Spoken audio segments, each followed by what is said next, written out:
Good morning, Okie Dokie Explorers. Say hi. Anyways, we are going to be invading the great state of Kansas today. Yes, we are Okie Dokie Explorers. However, sometimes other neighboring states have really cool stuff to go see too. And we are going to go up around Jacob's Well, and we're going to kind of explore around Ditch Valley. Yes, what? Yes.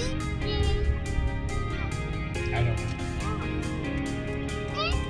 I'm glad you have my full and undivided attention as we're trying to record this.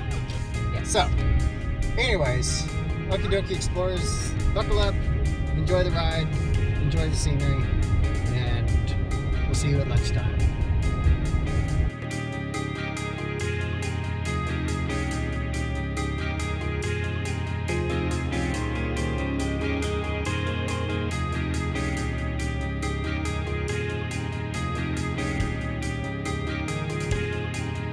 Traveling north to St. Jacob's Well, between Roston, Oklahoma and Englewood, Kansas, there is the Old Settlers Irrigation Ditch.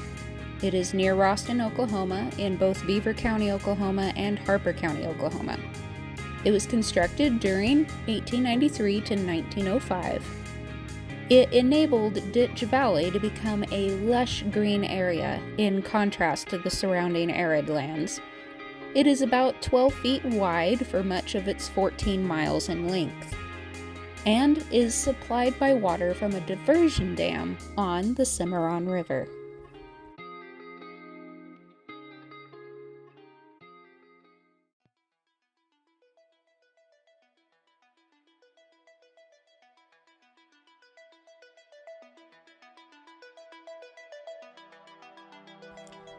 A fascinating feature on the high plains in the Red Hills near Ashland in Clark County, Kansas, is on Highway 283 about 40 miles south of Dodge City, Kansas. It is called the Big Basin, a lush, mile-wide crater-like depression. It is believed to have been formed in the recent geological past by a process known as solution subsidence.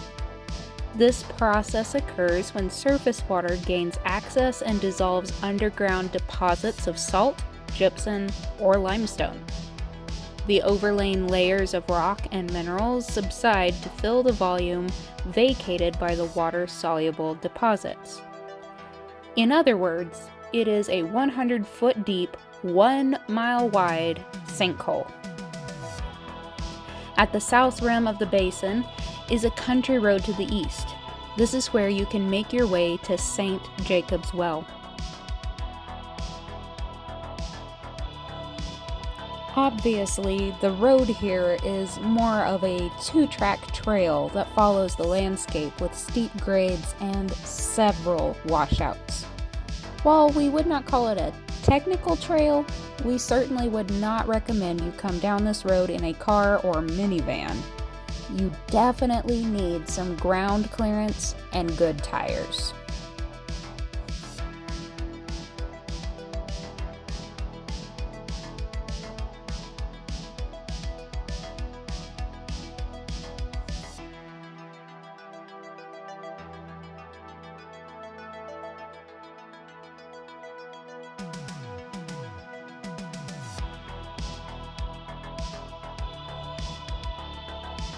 The Big Basin Prairie Reserve Wildlife Area is a mixed grass prairie that is rich with wildflowers during the spring. We are visiting in January, so of course everything is dead and it's not as pretty. Western meadowlarks and grasshopper sparrows are common during the nesting periods, and in the summer, collared lizards and six-lined race runners can be seen sunning themselves on exposed rocks.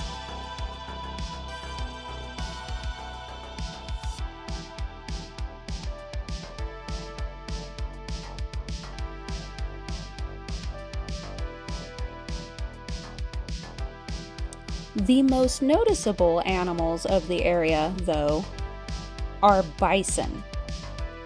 They dot the distant hillsides or sometimes roll in the dust in the middle of the access road.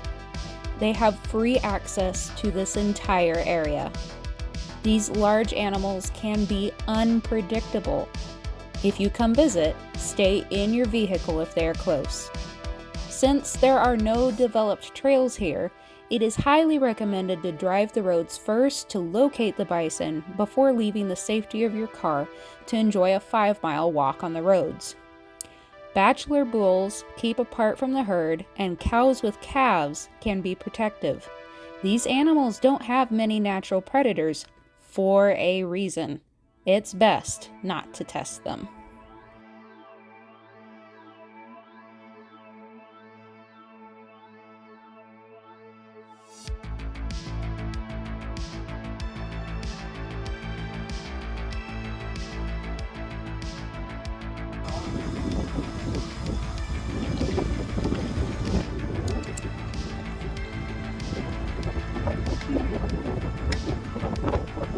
St. Jacob's Well is one of several springs found in this area of the Red Hills. It has never been known to go dry. It is part of the Little Basin, which is about 280 yards in diameter and 35 feet from rim to floor. This was a welcome spot for early explorers, settlers, and drovers who used the watering hole for cattle during the long cattle drives headed for Dodge City. Hello, Mommy. Hello. Welcome to the wind. Wind episode 4220. From the parking lot on the bluff above, a steep path leads down to the water's edge. There are cement steps and landings, and efforts have been made to keep it maintained, but there is no railing and it is hard to navigate for those with tiny legs or mobility issues. So, be warned.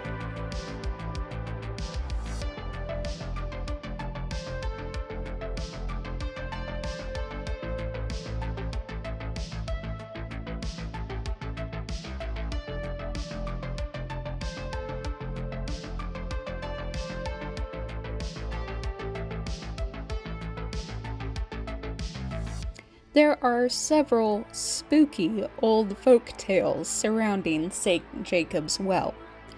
One such local story that has been whispered through the ages is that the well is actually bottomless. Another tale speaks of bodies located somewhere down within its depths, doomed to float in the dark abyss forever.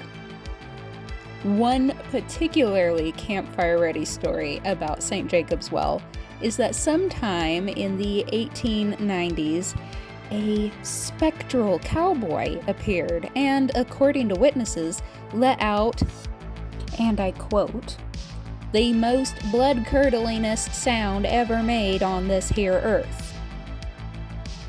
Yet another strange story is that the well's water is full of blind fish. As it turns out, there isn't any truth behind the various legends. The sinkhole isn't bottomless, nor does it contain sightless fish. In reality, it is about 84 feet in diameter and 60 feet deep. So what about that ghost cowboy? Well, he hasn't made a peep since the site of his now infamous haunting. Maybe he joined those ghost riders in the sky. Even if the watery wonder has a creepy element to it, it's still a lovely spot to visit. It is surrounded by a fence made of limestone posts and barbed wire, which is supposed to keep the buffalo out and the water clear. But when we visited this time, the barbed wire had all been pulled down.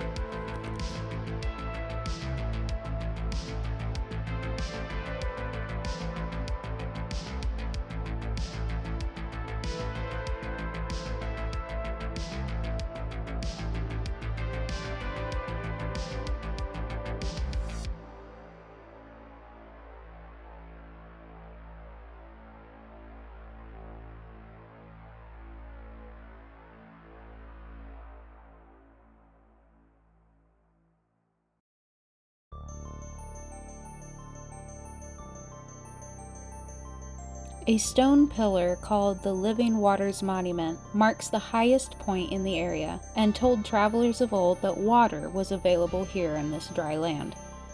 From this point, you can easily view most of the Big Basin, see the buffalo herds, and listen to the Great Plains wind whistling in your ears.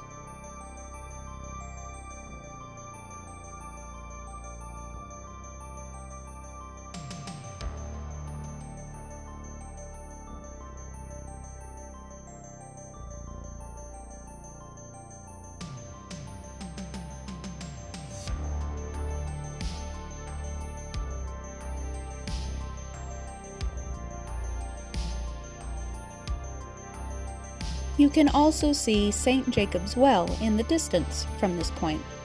It appears to be an oasis of cottonwood trees that reach their twisted arms to the sky, beckoning you to come rest yourself in their shade. Or maybe they're waving for the spectral cowboy to come back and haunt their waters once more. Who knows?